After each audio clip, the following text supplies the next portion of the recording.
champion of indie film, champion of docu-film, and Pooch is the one and only Jen Gatien. I haven't seen you for, must have been a decade. We were young pups. Yes. We're here in Toronto for the 2024 world premiere of Men of War. Correct. And a future Neon Films release. So just congratulations on sinking your teeth into a different hat. I just wanted to get your perspective. I haven't seen you for a decade, but like, how is it that you find yourself at this juncture in your life, in your filmography, and your creative ideas that, hey, I'm going to start going behind the camera? You know, it's funny because I feel like with producing, at least the way I produce, is that it's kind of similar to that of a director. I, like you said, sink my teeth in, claws in, and so for me, producing and directing didn't necessarily change things all that much in that I stay in for the long haul, and a lot of these films are things that I would, initially would conceive with the director and really be building it from the ground up. So I'm not like a producer that would come on when it's fully cast up and they just need that last bit of money. You're always there at the onset. The beginning. Yeah. Some of these things, like especially with like Abel Ferrara with Chelsea on the Rocks, it was a movie that I actually thought I would direct, and then I interviewed Abel, and Abel took over. And I'm very grateful that he did, because he was the perfect person to tell that story. And what I've noticed most about directors is like the personality of the film is kind of the personality of the director. So I don't think I ever saw myself doing a army coup movie, but what was important to me was sort of the anthropological part of the story, of sort of the psychology and sort of the looking at the portrait of a person. Not just from a retelling of the events, but to do something for a greater, like a higher truth. Yeah. You've been collaborating with Billy Corben since Limelight, I believe. I just wanted to get a sense of what that creative shorthand looks like. So he directed, he produced, now you're co-directing. How does that shorthand look like after several features? You know, the Limelight thing was me not directing intentionally because it was about my father. And I feel like at the time that would have been like frowned upon, where I think now it may be embraced, like when Quincy Jones's daughter did her, like it was actually, she got a side to him that no one else would see, and there was something super beautiful about that. But I feel like 10 years ago there was this idea of journalistic ethics when it comes to documentaries, and that you have to have an arm's length from a person. And so for that film, it was a collaboration in that I actually raised all the money for that movie and provided all the subjects for that movie, but wanted to be able to say, like, this film I didn't have final cut on it, so however it shakes out for my father, I can't control, which was really hard. Really hard, but it was like important to sort of have like someone else bearing witness to the story that actually could. So for this film, I think that Billy was more into the comedy aspect of it, or sort of like how do you find the humor in this coup that went wrong. And for me, I really wanted to find the humanity in the story. Yeah. It was really important to me. Let's talk about your subject, Jordan Goudreau. Yes. He reminds me of a boxer who doesn't know when to hang up the gloves. I don't think any boxer knows when to hang up the gloves. He needs to take 1, 2, 3 off the chin, he or she. And he's such a peculiar subject matter. He's got the alpha traits. He's got the overachiever aspect to him.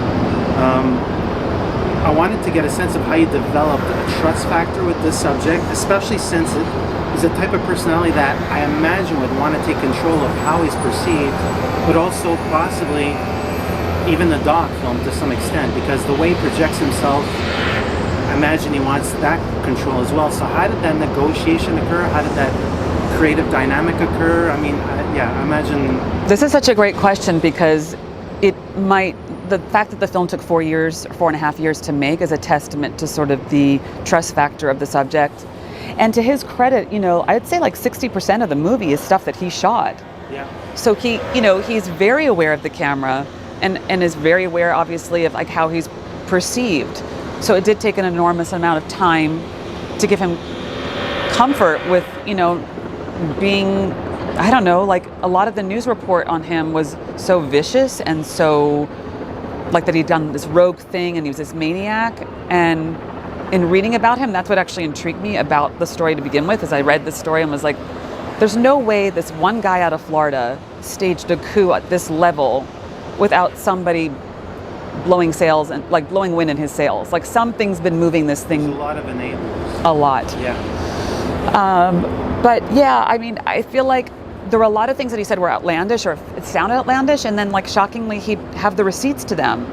And there's something about the way he presents that you don't believe him, and yet like we vetted the hell out of him, and we went through his cell phone, we went through all his emails, and it was like we never caught him lying. There's a sort of matter-of-factly element to him, right?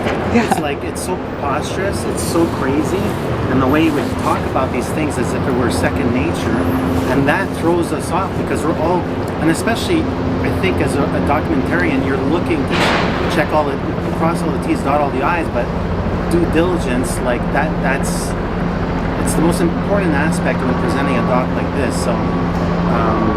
Now, when people refer to him as an unreliable narrator, that's been said, and I'm just like, I think it's the way he presents things that people go, is that really possible? And I have to say, our legal review process was so rigorous on this film, which is why there are like cards after things he says.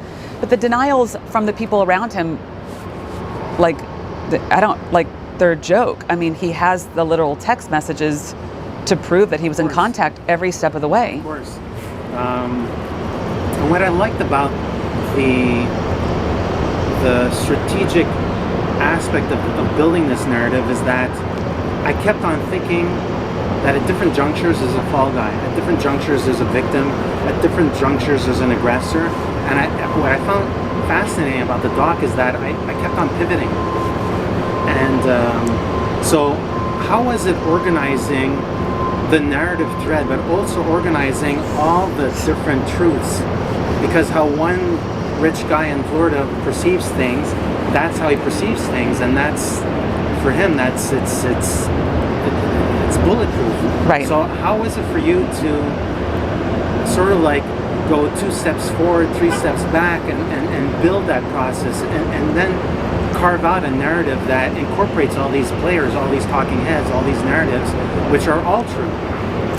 I guess it was really important for like the idea that the audience could decide and sort of like feel, and what was actually most important to me in the film was to not have that third-party American journalist telling us how to feel about it, but only having the direct participants. And that was a fight, by the way, to have the film in that way. I was really adamant. It's so easy, and it's such a device in these like infotainment documentaries to have that journalist who makes fun of everybody or calls them a bunch of rogue maniacs. But to hear directly from the people that were part of Gideon firsthand, and then being able to like assess like who's telling the truth. And Sebastiana, the journalist in it, she is directly affected by Gideon because she herself is living in exile and she's under a criminal indictment. Yeah. And I found she really, to me, guides us into who's got credibility and who doesn't. Mm-hmm. I'm very thankful for doorbell cameras, and it got me thinking about. How do you make a creative doc when a lot of the elements you want to present is documentation and talking heads? And I was curious about you guys employ, I want to say like a military aesthetic. He relates a lot to Jason Bourne and like all these junk war films. And you guys sort of like decided to incorporate a visual element that reminds us of all the recon, all the missions that he was on. So I was curious about the strategy you guys decided to employ for this document. I guess it was like this idea that the mythology of those films had really informed who he is, and I think it actually informs his behavior as well. I actually read this really amazing book by Alison Griffiths that was about prison culture in films, and it was like, do the inmates act like the people that they see in movies? Or vice versa. And there's an element of this too, of like, is Jordan acting like a war hero, or the war hero is taking a cue from him? And I think there's a little bit of both. Fascinating. Yeah, it is. Was it costly to bring on Rambo and like those shots? Because it's fair use, because they are illustrating a point. Okay. No. Great. There's this whole faction of ex-military people that become mercenaries. Like this didn't exist, I want to say 30, 40 years ago. Like you did your service, you retired, you became a police officer at a bank. and you briefly touched upon it, but I was just curious on your take about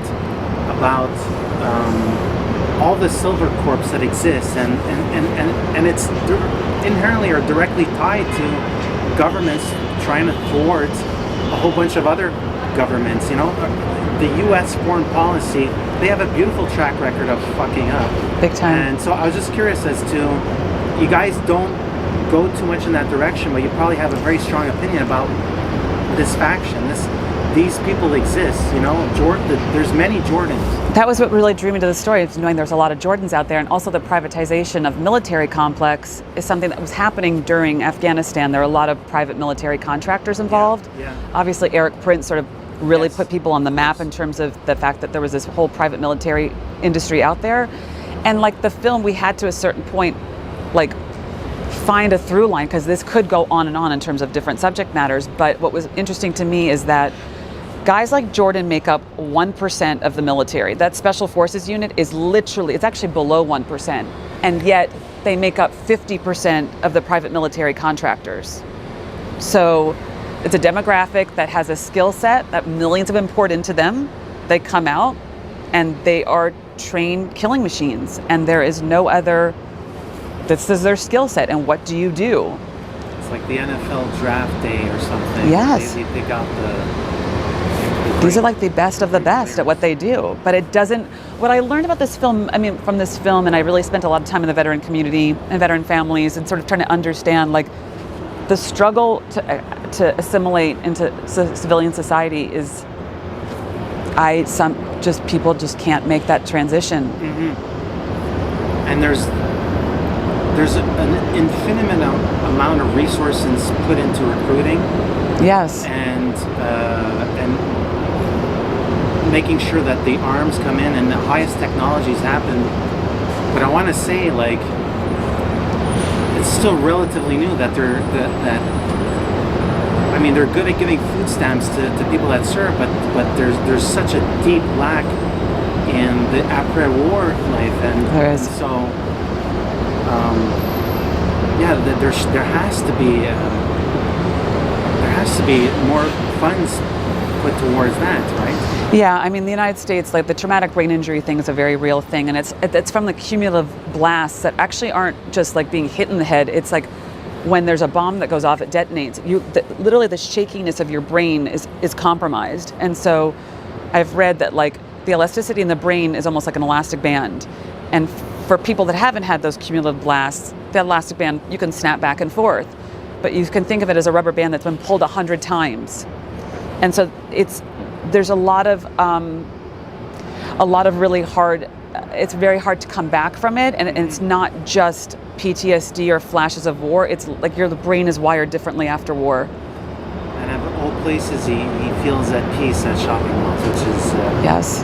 It's a controlled environment. There's something, he's wired to react to anything that's around him, Yeah. but in a controlled environment, he can sort of settle down. So he happens to like shopping malls, and he likes to be on military bases. That's where he feels at home. There's nobody popping out. Yeah, exactly. Exactly. And at the same time, this is a really interesting, I think one of the stronger suits of the film is it's an expose on how governments act, react, deniability. Like, when things go well, they're the first ones to take credit for it. When things go astray, Yes. there's no involvement whatsoever. And I imagine in your research process, you saw many similar cases to what you examined here. Was that the case? Yeah, I mean, they say it was like the JFK quote, which is victory has 1,000 fathers, but failure is an orphan. And I definitely feel like that's what happened here. Yeah. Everybody would have taken credibility for it if he pulled it off. I follow you on Instagram, which I love for many reasons. But I believe before coming to TIFF, you were still dealing with some legal aspects to this film. So how much of a headache was it to take on this project? Because there's so many people that don't want to be dirtied up, I guess, in a way. I don't know if the film had a hand in Jordan getting arrested.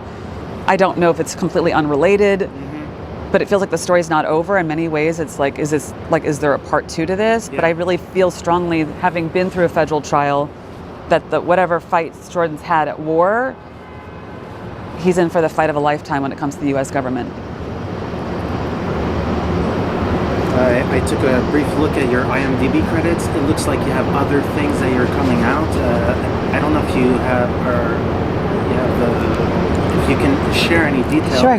One project is called Black Diamonds. Again, I want to say that it's a strand of sort of like, I don't want to say politically minded filmmaker that you are, but you taking perhaps for the little guys, the underdogs. I get a sense that that's part of your DNA. So is that project more or less something that's in that wheelhouse? It very much is. It's a really important case. There's a strip club in Jackson, Mississippi, and the black dancers were treated totally different than the white ones. And a woman named Ashley Williams filed a federal lawsuit. And in a place like Mississippi that frowns upon, sex workers, dancers, that whole caliber of, we'll call it, a career. The fact that the female prosecutors, both of whom are black women, took the case on and won a massive win.